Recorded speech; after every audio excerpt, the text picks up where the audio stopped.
Hello BookTube and welcome to the channel. I am the Becky half of the Bookish Bryants. It is the 7th of May if this actually uploads tomorrow. We live out in the boonies. There's never any telling. But yeah, it's the 7th of May. The first week of Horror Mayhem has come and gone. How'd you do? I had a a very eventful week with the Horror Mayhem. I during the day I listened to a lot of audiobooks. I listen to books while I'm cooking, cleaning, while I'm eating my lunch, while I'm cross-stitching at night. Anyone who knows me knows I'm an avid cross-stitcher / crocheter / anything crafty. So yeah, every night I read I listen to my audiobooks probably 2-3 hours. So this week I totally abused my Audible and Scribd / Everand applications, which I had a great time. So I ended up reading 6 stories / novels. I had a really good time, and I'm going to try not to turn this into a rant, but let's face it, I'm not going to try very hard because it's going to turn into a rant. It was I had an interesting experience. So I told you last week in last week's video that I was going to read 4 different short stories or novels. I was going to read The Damned by Algernon Blackwood. Mindy Mindy had said she was going to read it over at Mindy's Book Journey. And I was going to read What Moves the Dead by T. Kingfisher. Where He Can't Find You by Darcy Coates, and a Dark Screams volume, which is a volume of short stories. The only one I didn't read this week was the Dark Screams volume. I read all 3 of the others, plus 3 more. So I was going to read What Moves the Dead with Dave and Olive.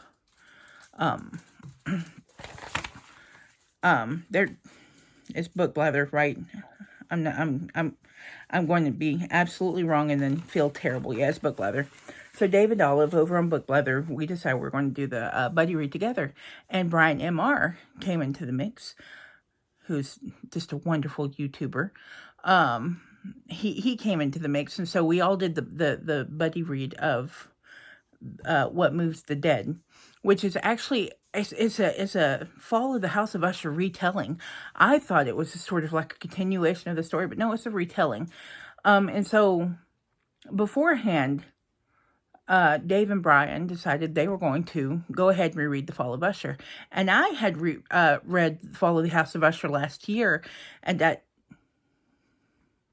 no, I didn't read much of anything last year.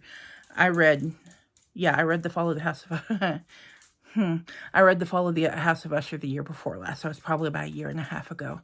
And I figured I was still good and well-versed on the story, but Dave and Brian were doing it, so of course I had to do it.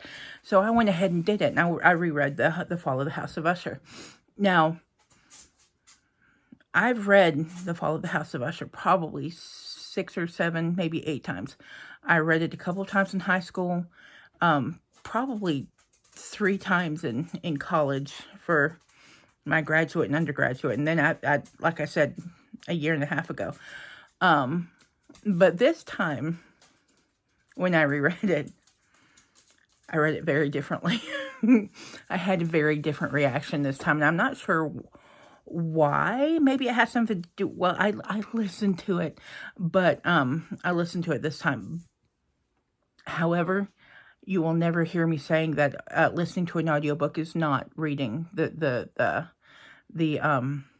material. You're taking it in. You're getting what you're supposed to be getting from the story. So moving on. We're not going to fall into those semantics. So I listened to the story, and maybe that maybe that made a difference, because the short story is actually kind of daunting when you pick it up. Anyone who's ever picked up the Fall of the House of Usher short story knows that the first paragraph is a block of information. It's a huge paragraph, and it goes into the description of the house, the description of the family, and so that first paragraph, it does not set the scene very well, because you're already set up to be kind of overwhelmed. But I got a lot out of it this time, to the point that the first paragraph of The Fall of the House of Usher, if you've never read it, if you haven't ever read it, you need to, or at least listen to it, because it's fantastic. But it's worth reading. But the Fall of the House of Usher is about a guy who's been summoned to the House of Usher, which is the family seat of the Usher family. And he's gotten word that Madeline, the sister of Roderick Usher, they're twins, is sick. So this visitor is coming to pay his respects, see her, that kind of thing.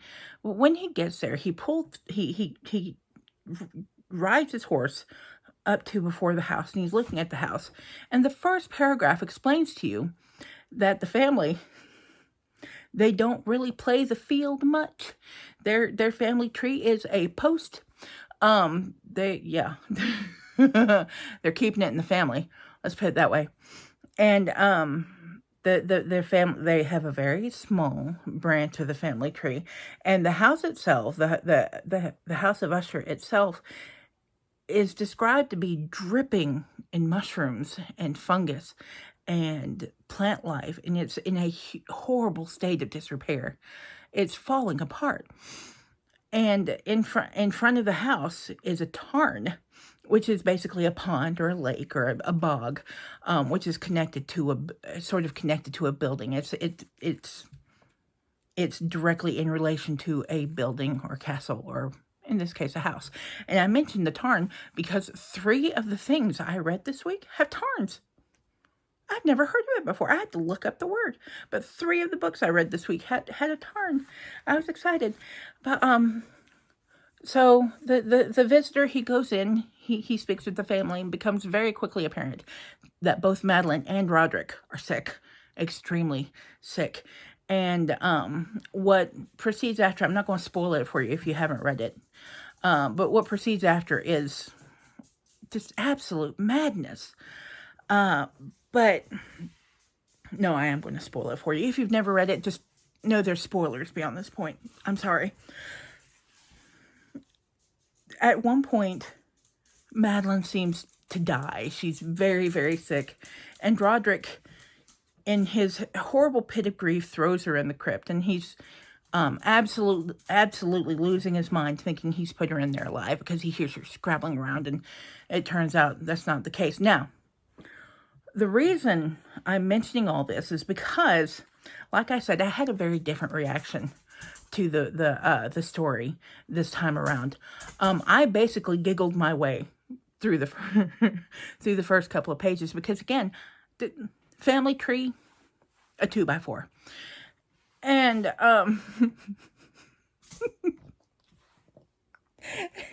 there's one thing about Poe there's a couple of things about Poe that I really love, but one, he's a master of atmosphere.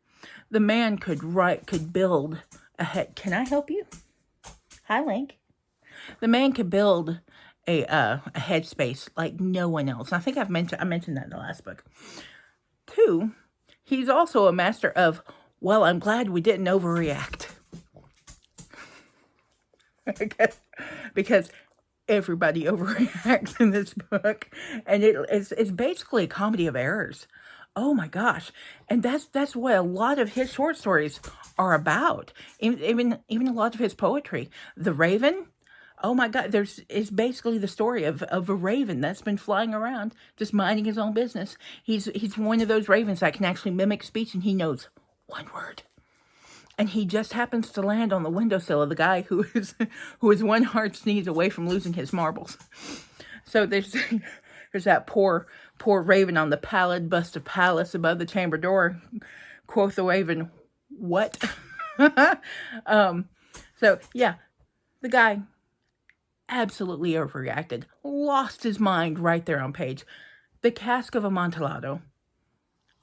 A guy is bricking another guy into an alcove because he insulted him.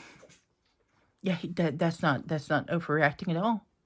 The the telltale heart. He didn't like the narrator didn't like the old man's eyeball, so he fixed that. And this, the fall of the House of Usher, Roderick. The whole time I'm reading the scene where he's telling his house guest about Madeline's passing. I'm imagining in my head Roderick standing over Madeline's bed. We're not going to talk about why he's standing over her bed, but he's standing over her bed and he looks down and he goes, "Oh, she's dead. Better throw her in the crypt." No. and I find that hilarious. Absolutely hilarious. It's a good thing he didn't overreact, right? And so Madeline sort of scratches her way out of the crypt as she piles on top of Roderick at the end, and the house guest nopes right on out of the house. And as he's running, the two siblings are scrabbling, fighting for their lives, and the House of Usher is literally falling down around their ears.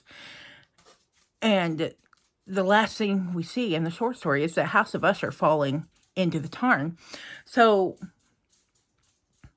again, a comedy of errors. The title of the story itself is a pun.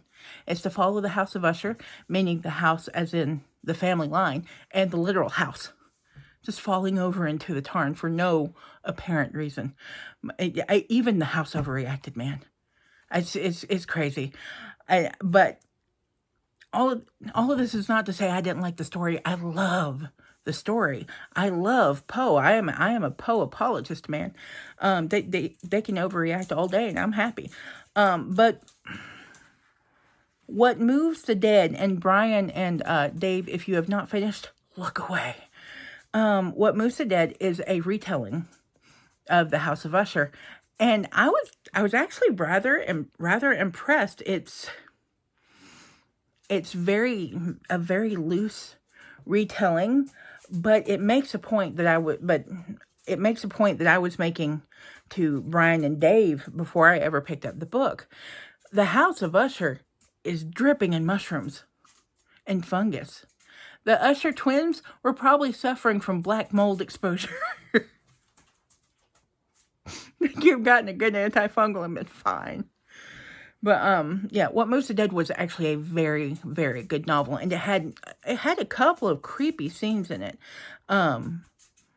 It's kind of light body horror, which I don't do body horror very well. It gives me the creepies, and What Moves the Dead did give me the willies. That one I'm not going to spoil for you. The main character is an interesting character.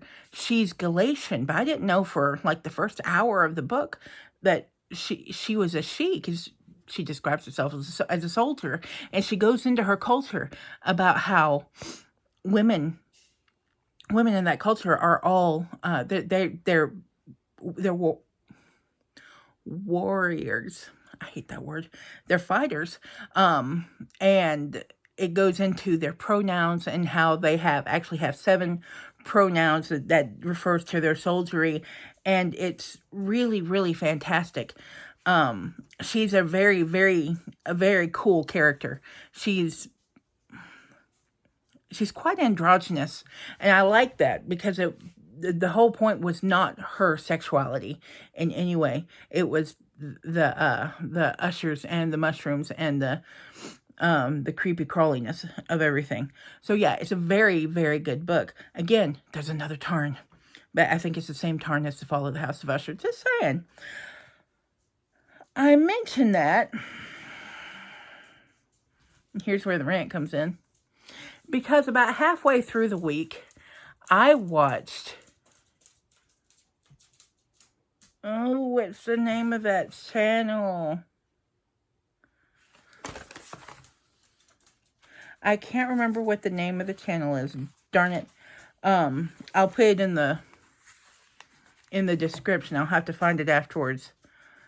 It's a play on words. It's two crotchety guys going back and forth about the books they read, and they're doing horror mayhem this year, and I was very excited, and I cannot for the life of me remember the channel, and I was going to look it up, and I feel so bad, but I'll put it in the description.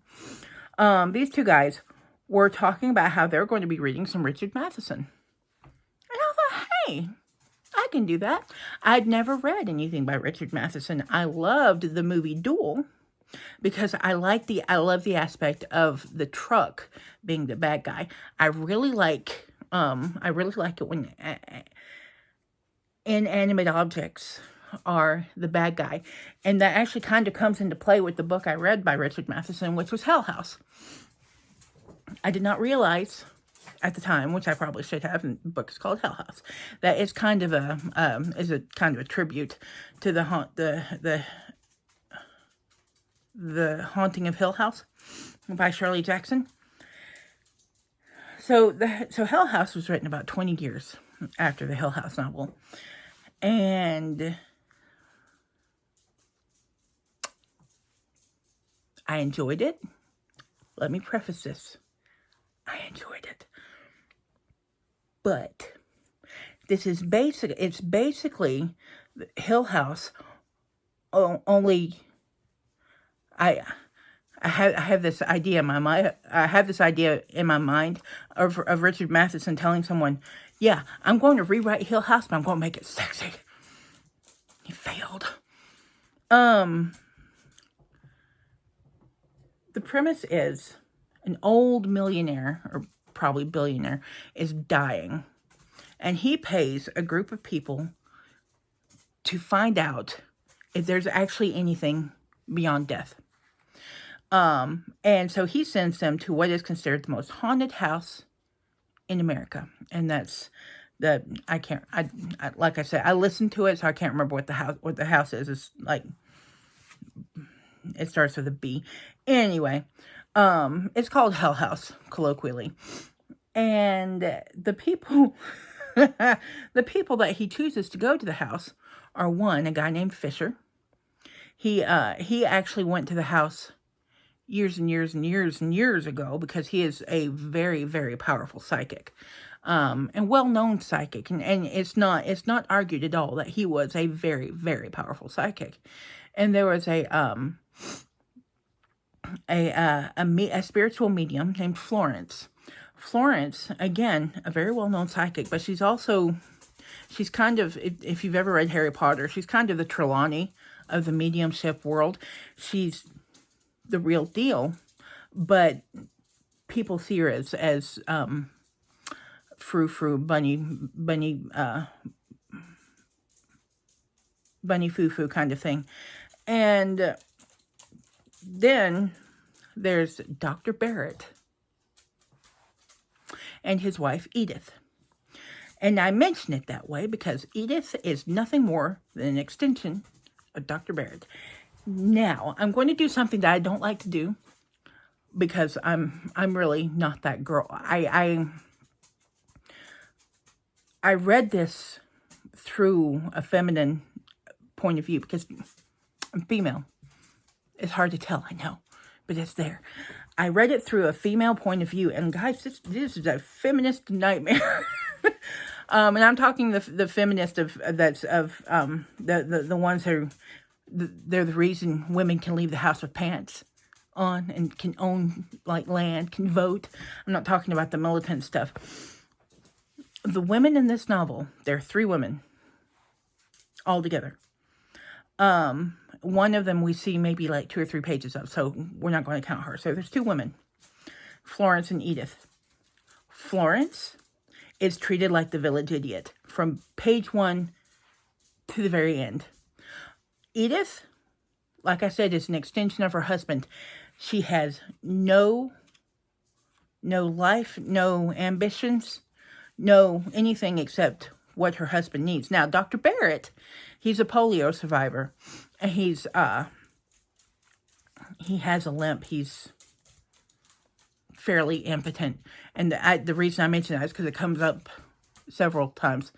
And so their marriage is, it's not a marriage of convenience. They do love each other, Dr. Barrett and Edith, but it's not a romantic relationship. It's based on respect for her. I don't know that he respects her. Anyway, so Dr. Barrett is a very well-known parapsychologist. And he is the most frustrating character I have ever read about in my entire life. Guys, I read 200 books a year. I read enemies to lovers romances. I read horror, mystery, sci-fi. Dr. Barrett is the most frustrating character I've ever read about. Ever, anywhere, ever. Oh my God. Like I said, he's a parapsychologist. He is a doctor. And he lets everybody know he's a doctor. And he lets everybody know he's right. And he is of the opinion that will you stop licking me? Link, go lay down. It's midnight. Go to bed. He's of the opinion that haunting is nothing more than residual energy from the people in the room. He argues that hauntings are not ghosts. There's no such things as ghosts. It's entirely scientific based and is entirely energy put out usually by the mediums who are in a space. Now, that I can handle. That's actually a very, very common a very common belief amongst parapsychologists in the supernatural world. Like a lot of poltergeist activity is actually caused by children in a home. And it's just something that's highly believed. But a ghost could get up, do a tap dance on Dr. Barrett's feet, open their shirt, flash him, smack him in the face with a rotten fish, yell boo, and he would still say, no, that's not real. Absolutely nothing in this book, nothing would convince this doctor that there's such a thing as ghosts. Florence in this book is actively getting the crap beat out of her from beginning to end. She's getting bitten, scratched, attacked, dragged around the room. Like in the first quarter of the book, she's saying, this guy, I know his name, I know who he is. He's the one who's here. He's the one who's doing it. It's Daniel, I cannot remember their last name. Starts with a B.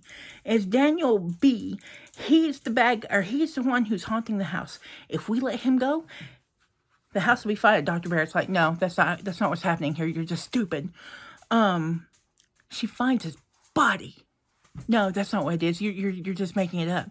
There's absolutely nothing saying that body is him. She takes the signet ring off his ring finger that says DB. No, that could be anybody. Yeah, it could be anybody. Oh, you bastard. I have never been so frustrated with a character in my life.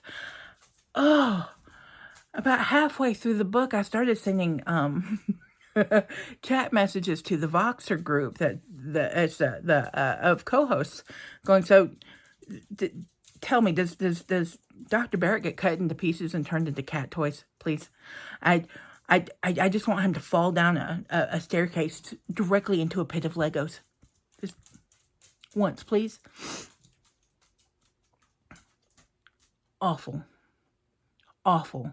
He gaslit every character in this book from page 1. And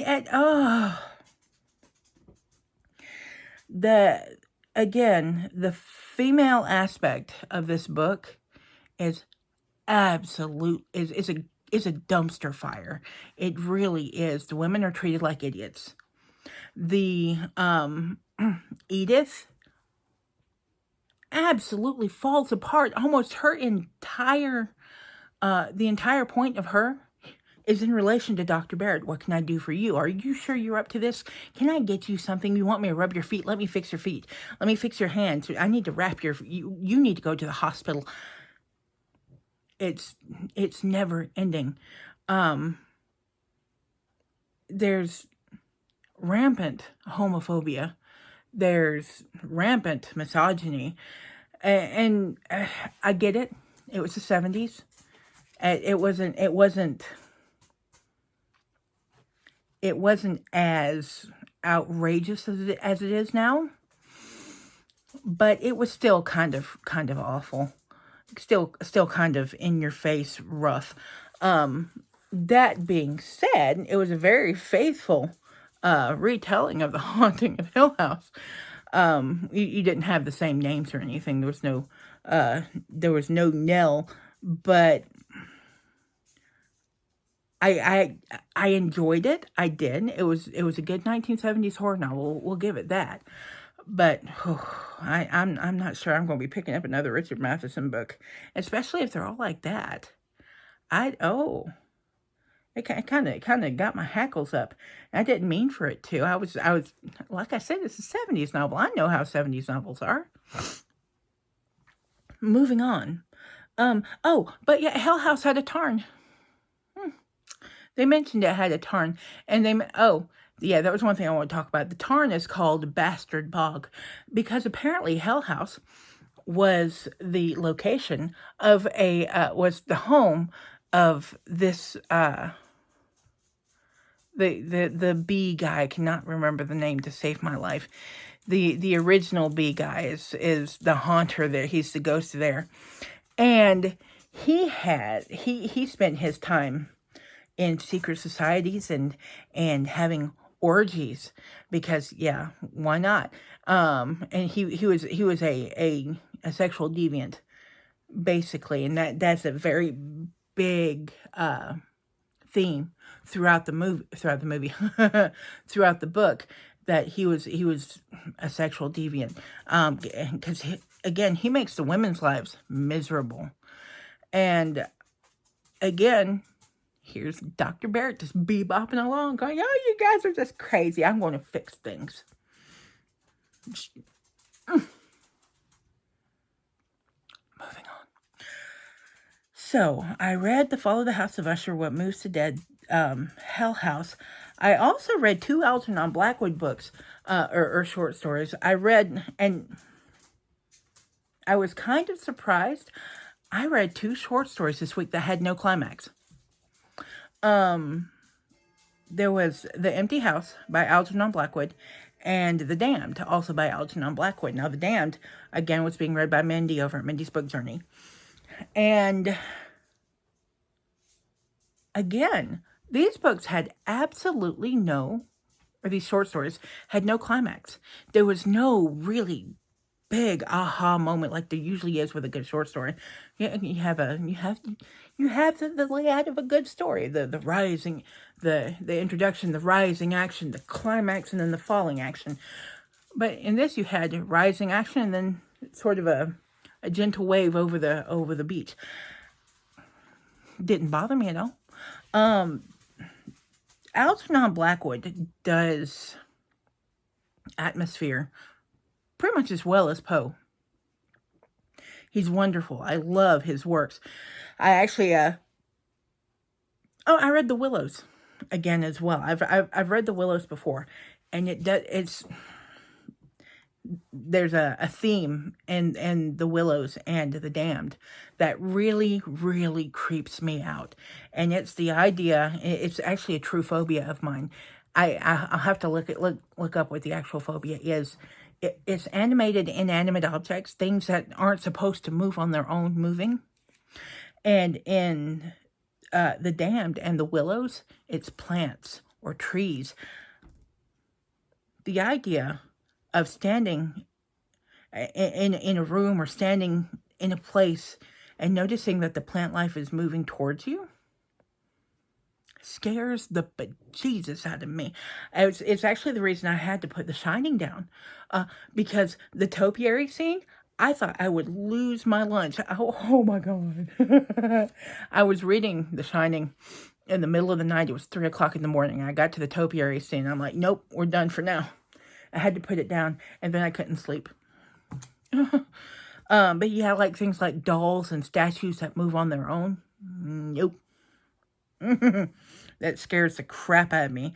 And Algernon Blackwood uses it to great effect in the willows. The willows, they're actually willow bushes on the banks of a river. I can't remember exactly where it is. It's definitely not America.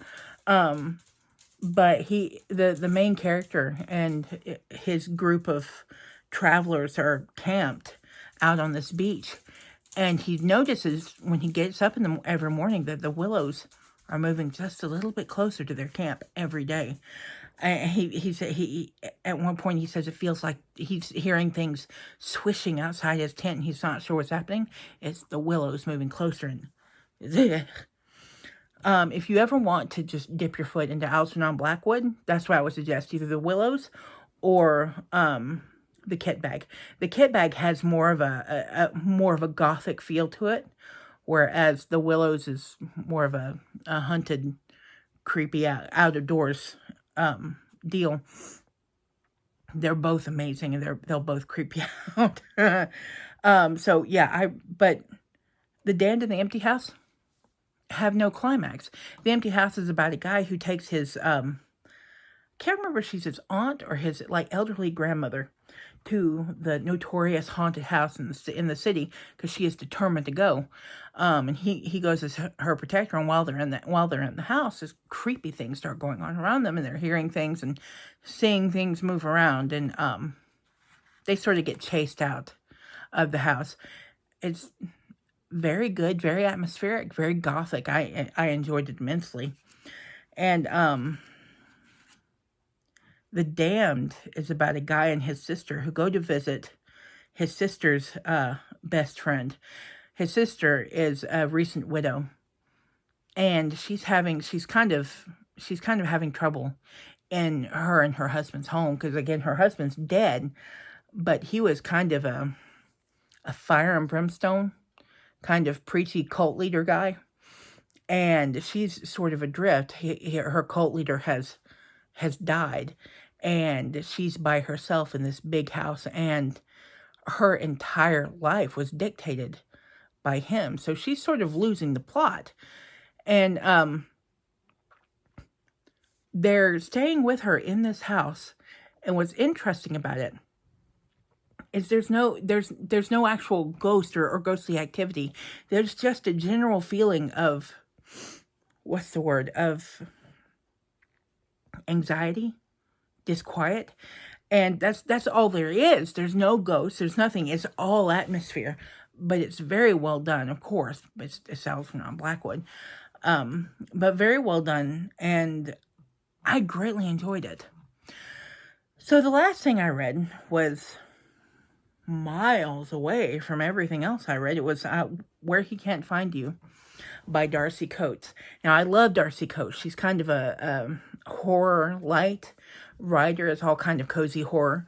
There's usually a romance element in the stories, and she does a lot of haunted houses and stuff like that. This book, it turns out, is young adult. I didn't realize until I was about halfway through it. It's about a group of kids who live in this old mining town, and the town itself it's basically cursed. There's a local legend called the Stitcher that grabs people off the streets, drags them away, never to be seen again, until their bodies or parts of their bodies start showing up in odd places around the town, and things like their arms have been ripped off and sewn onto other bodies. There was this is kind of gruesome, just a warning for you there. There's one scene that really icked me out. One of the main characters' family had been kidnapped and had been taken by the Stitcher, and when they found them, the Stitcher had removed their skin from the bodies, stitched all their skins together into a bag, and put what was left of their bodies in the bag and hung the bag from the trees. Who thinks of this crap? Holy Lord, that was so disturbing. But there's a big legend going around about it. I'm not going to tell you about it because you have to experience it. It's so creepy. I